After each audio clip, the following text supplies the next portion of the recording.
Hello friends, welcome to do practice. आज हम पढ़ेंगे अपना टॉपिक डिमांड। डिमांड इकोनॉमिक्स का सिंपल और मोस्ट इम्पॉर्टेंट टॉपिक है। डिमांड क्या होती है? किसी भी चीज़ की मांग। हमें ये पेन खरीदना है, ये पेन की क्या हो गई? डिमांड।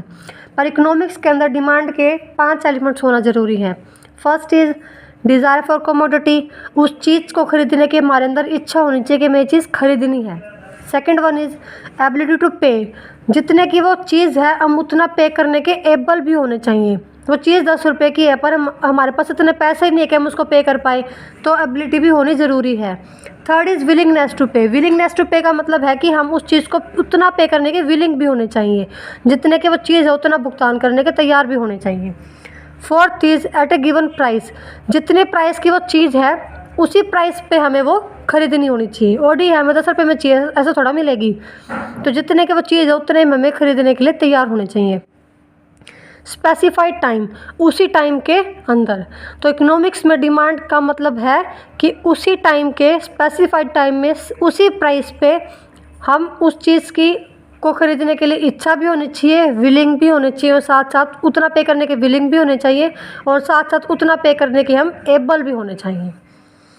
अब कोई व्यक्ति है जिसे एक पेन खरीदना है, उसे इच्छा है कि मैं एक पेन खरीदूं, वो उसको विलिंग भी है कि भाई मैं 10 रुपये पे कर दूंगा अगर मेरे पास हुए तो, और उसके पास 10 रुपये है ही नहीं। तो डिज़ायर है, विलिंग भी है पर एबल नहीं है, तो वो डिमांड नहीं कहलाएगी। डिमांड तभी होगी जब पांचों एलिमेंट्स वहाँ इन्वॉल्व होंगे। डिज़ायर भी होगा, वो उतना पे करने का एबल भी हो, उतना पे करने के लिए विलिंग भी हो, उसी प्राइस पर उसी टाइम के अंदर।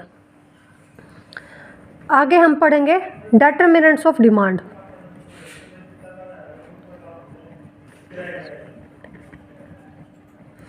Determinants of demand.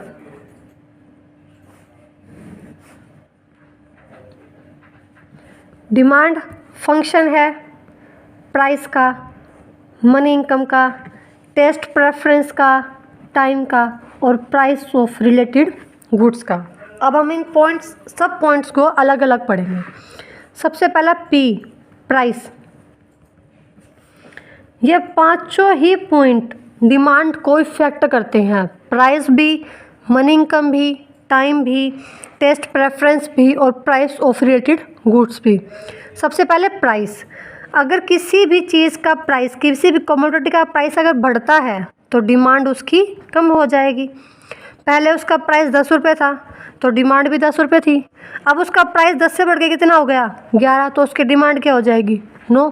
अब पहले तो 10 रुपये में वो 10 चीज़ आ जाती थी, अब वो 11 रुपये में तो 10 चीज़ नहीं आएंगी ना, तो उसी की डिमांड क्या हो जाएगी?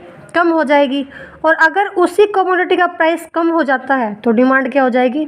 बढ़ जाएगी। वही एग्जांपल है, 10 रुपये की चीज़ थी, 10 रुपये की चीज़ थी, 10 हमारी डिमांड थी।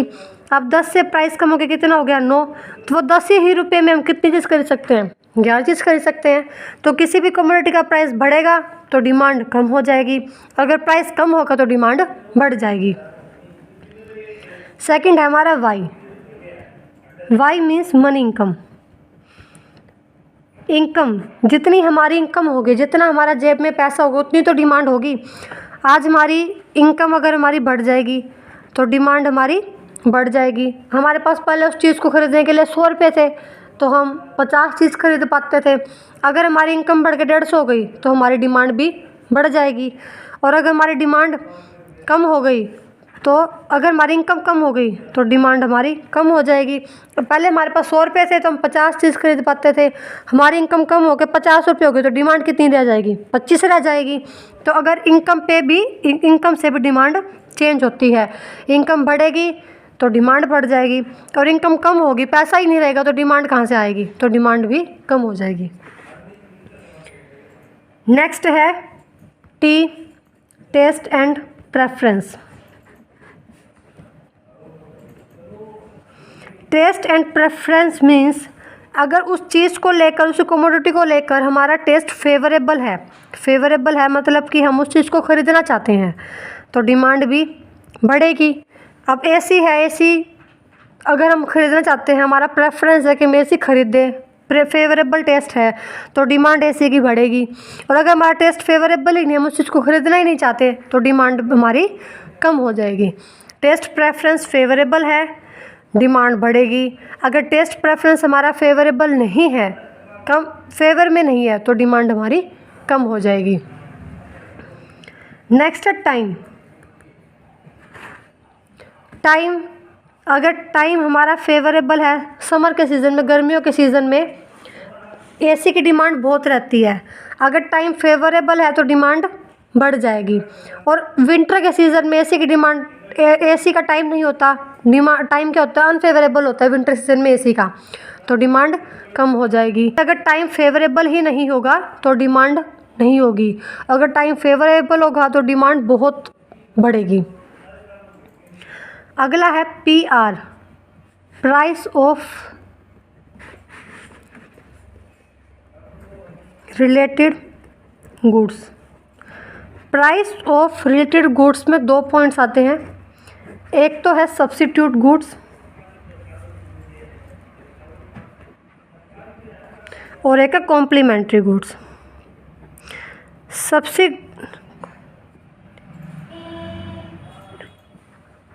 कॉम्प्लीमेंट्री गुड्स, सब्स्टिट्यूट गुड्स तो वो गुड्स होते हैं जहाँ पर हमारे पास 2 ऑप्शन होते हैं। अगर ये नहीं मिला तो ये ले लेंगे, टी नहीं मिला तो कॉफ़ी यूज़ कर लेंगे, कॉफ़ी नहीं मिली तो टी यूज़ कर लेंगे। तो सब्स्टिट्यूट गुड्स जहाँ पर 2 चीज़ सब्स्टिट्यूट हैं, अगर टी नहीं मिली तो कॉफ़ी, कॉफ़ी नहीं मिली तो टी, ऐसा कुछ भी सब्स्टिट्यूट हो सकता है। इस केस में, सब्स्टिट्यूट गुड्स के केस में, अगर टी का प्राइस पहले 10 रुपये था और कॉफ़ी का प्राइस भी पहले 10 रुपये था, तो डिमांड दोनों की 10-10 थी।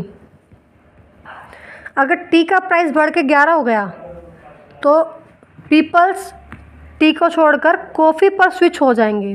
तो अगर टी का प्राइस बढ़ गया, टी का प्राइस बढ़ के 10 से 11 हो गया, तो कॉफ़ी की जो डिमांड है वो बढ़ जाएगी, क्योंकि कॉफ़ी का तो आज भी प्राइस 10 रुपये ही है, तो कॉफ़ी की डिमांड क्या है, बढ़ जाएगी। और अगर टी का प्राइस कम हो गया तो कॉफ़ी की डिमांड कम हो जाएगी।